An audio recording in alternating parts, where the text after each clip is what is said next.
Okay na guys. Naipasok ko na ulit yung mga alaga ko sa kulungan nila. Bukas na lang ng umaga ko ulit sila ilalabas.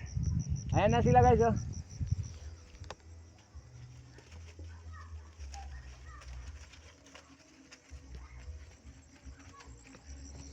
Puro yan sila may tigisang anak guys.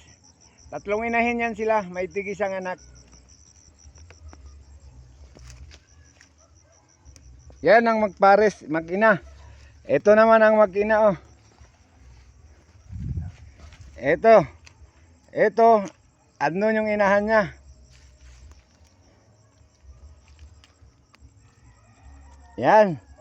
Yan at saka ito.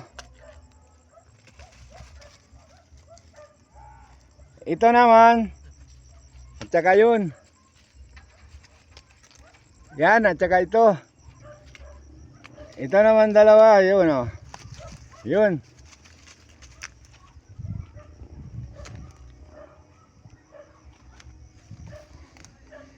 Okay guys, hanggang dito na lang. Thank you for viewing guys.